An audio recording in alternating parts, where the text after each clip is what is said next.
Baiklah, untuk segmen terakhir dari topik minggu pertama ini akan disampaikan tentang kriteria industri hasil hutan sebagaimana yang disajikan berikut ini. Nah, di dalam pengelompokan atau penggolongan ya industri hasil hutan itu tentu saja tergantung kepada kriteria apa yang digunakan. Nah, pada umumnya ada 3 kriteria yang digunakan untuk menggolongkan sebuah industri hasil hutan. Yang pertama berdasarkan jenis hasil hutannya. Maksudnya bahan baku ya yang digunakan di dalam industri hasil hutan tersebut. Ini dikenal ada 2. Yang pertama industri hasil hutan kayu atau sering juga kita kenal sebagai industri pengolahan kayu, disingkat IPK, dan yang kedua adalah industri pengolahan hasil hutan non kayu. Jadi contoh kalau yang industri hasil hutan kayu adalah industri kayu gergajian, industri kayu lapis, dan lain-lain. Sedangkan contoh untuk industri pengolahan hasil hutan non kayu, misalnya industri gondorukem, industri lebah madu, industri ulat sutra, industri arang, dan sebagainya. Kemudian yang kedua, ya kriteria yang digunakan adalah berdasarkan kepemilikan. Kalau berdasarkan kepemilikan, industri hasil hutan itu dikelompokkan menjadi 3 ya, bagian. Yang pertama BUMN, Badan Usaha Milik Negara.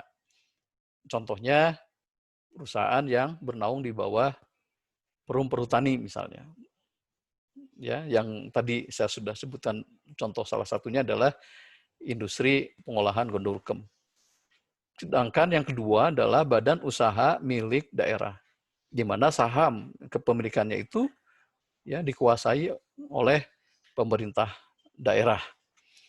Sedangkan yang ketiga, ini perusahaan industri hasil hutan milik swasta, di mana modal ya usaha yang digunakan adalah milik swasta. Nah, contohnya adalah PT Sumber Gerak Sejahtera yang ada di Tangerang ya, yang ada di Balaraja, sebuah perusahaan pengolahan kayu, khususnya memproduksi kayu lapis dan kayu laminated veneer lumber atau disingkat LVL. Nah, yang terakhir, kriteria didasarkan kepada tahapan proses yang ada di industri tersebut. Ya, yang ada di industri hasil hutan tersebut. Yang pertama yang dikelompokkan ke dalam industri primer. Ya, industri primer adalah industri yang mengolah bahan mentah menjadi bahan setengah jadi. Ya. Kalau di industri hasil hutan kayu atau industri pengolahan kayu, maka bahan mentahnya adalah berupa kayu bundar atau logs. Ya, kemudian diolah di industri penggergajian kayu, di industri kayu lapis, di industri papan partikel. Menjadi kayu gergajian, kayu lapis, dan papan partikel. Sedangkan industri sekunder adalah industri yang mengolah bahan setengah jadi menjadi barang jadi. Contohnya industri mebel, ya, industri produk misalnya dari kertas. Yang perlu diingat adalah bahwa di industri hasil hutan ini biasanya output industri primer itu merupakan input bagi industri sekunder. Jadi kalau di industri primer ya contohnya industri penggergajian kayu kan produknya itu berupa kayu gergajian, misalnya papan. Nah, papan itu ya di industri penggergajian kayu sebagai output industri. Kemudian dibawa ke industri mebel sebagai input industri untuk membuat meja misalnya, kursi ya, lemari dan lain-lain. Nah, dilihat dari bahan baku produk industri kayu, berdasarkan tingkatan prosesnya ya, maka pengolahan primer dari kayu bundar itu bisa melalui proses penggergajian, pengupasan, penyayatan, pembuatan kayu lapis, pembuatan partikel, pembuatan papan partikel, pembuatan pulp, pembuatan kertas. Di mana produk setengah jadinya, kalau dia dari industri penggergajian, maka kayu gergajian. Tadi sudah disebutkan contohnya papan. Yang lain apa? Misalnya kaso, reng, balok, dan lain-lain. Nah, sementara proses dari pengupasan, penyayasan dari kayu bundar, atau logs itu ya, hasil produk setengah jadinya berupa vinir. Ya. Di mana vinir ini, kalau dia sudah direkat-rekat, maka produk setengah jadinya berupa kayu lapis. Ya. Nah, kalau papan partikel atau bahan dari proses pengolahan partikel, ya tentu saja produk setengah jadinya bisa partikel dan bisa papan partikel. Jadi kalau partikel itu sudah dicampur, kemudian diberi perekat, dikempa, maka produk setengah jadinya adalah papan partikel itu sendiri. Kemudian dari proses pengolahan primer pembuatan pulp, ya produknya bisa berkayu. Kemudian dari pembuatan kertas, produknya bisa berupa kertas ya pada produk setengah jadinya. Nah, masing-masing hasil pada produk setengah jadi ini bisa dijual secara parsial. Artinya bisa saja industri itu mendirikan industri vinirnya saja. Ada juga industri sekaligus membuat vinirnya, sekaligus juga dia membuat kayu lapisnya. Dan itu ya yang disebut dengan istilah industri yang terintegrasi. Nah, kemudian hasil akhir dari produk setengah jadi setelah diolah melalui proses sekunder di industri pengerjaan kayu, maka kita mengenal kayu bentukan, ada mebeler, ada komponen bangunan, ada pajangan, figura, mainan, buku tulis, dan lain-lain. Nah, sedangkan berdasarkan bahan bakunya, sumber ya elemen dari kayu yang dibuat tadi, maka kita akan mengenal istilah kayu gergajian, ada penir, ada partikel, dan serat.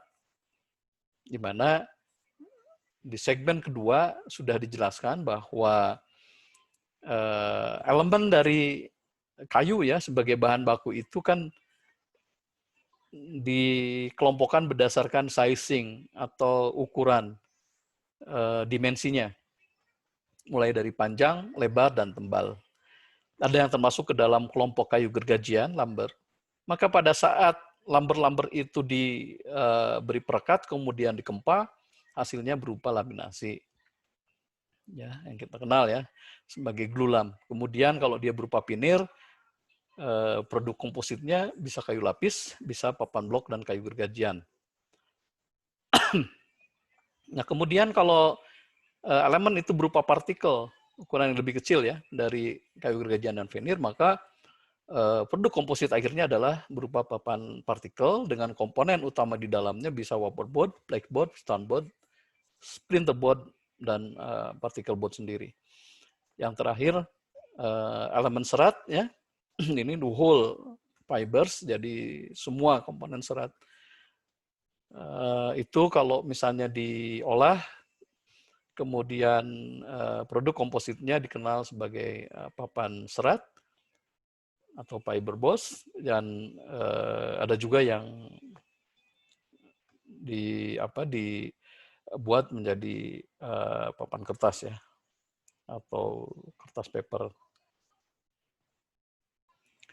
Nah, akhirnya bisa kita samarikan bahwa kaitan antara bahan baku dengan produk industri pengolahan kayu itu seperti yang ada di dalam diagram ini. Kita tahu bahwa sumber utama penghasil kayu itu pohon. Meskipun masih banyak sumber penghasil kayu ya selain pohon, tapi sampai hari ini masih tetap pohon ya yang menjadi sumber utama. Di mana dari pohon ini kita bisa menghasilkan dua sumber bahan baku utama, bisa berupa kayu, bisa juga bukan kayu. Nah, pada kesempatan ini yang kita bahas industri pengolahan kayu, tentu saja akan kita lihat ya summary-nya seperti apa.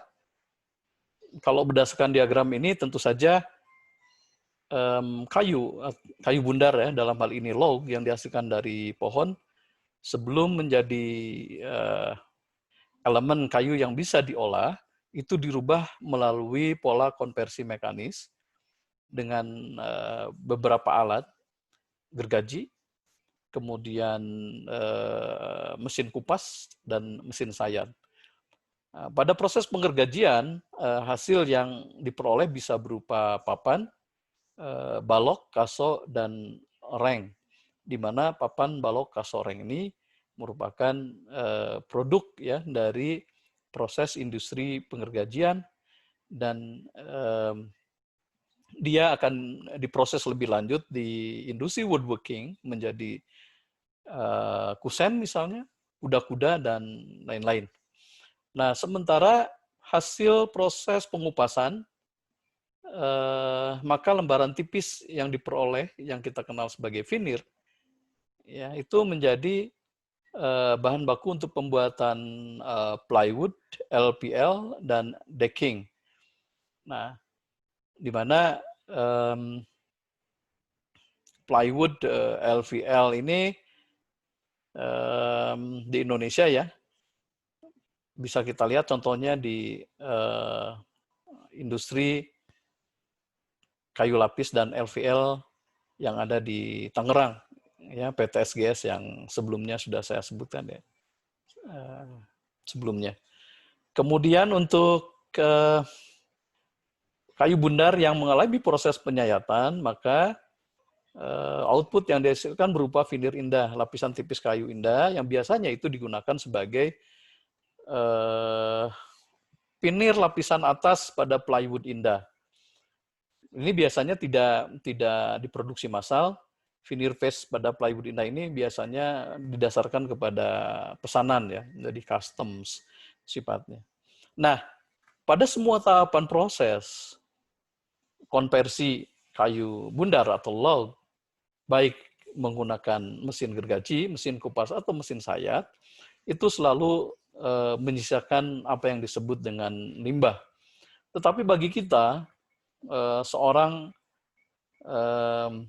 teknolog ya, di bidang ilmu dan teknologi kayu, maka limbah yang dihasilkan pada tahapan produksi itu menjadi material atau bahan baku untuk keragaman produk lainnya. Nah, biasanya limbah yang dihasilkan itu berupa sebetan, pasahan, serpi, partikel, serabut, potongan kecil, serat, dan lain-lain. Di mana ya semuanya ini bisa menjadi bahan baku untuk pembuatan produk kayu komposit. Jadi dengan adanya perkembangan ya teknologi pengolahan kayu, maka ke depan pemanfaatan bahan-bahan timah juga menjadi sebuah tantangan dan peluang untuk pengembangan industri pengolahan kayu di Indonesia. Demikian yang bisa saya sampaikan. Terima kasih. Assalamualaikum warahmatullahi wabarakatuh.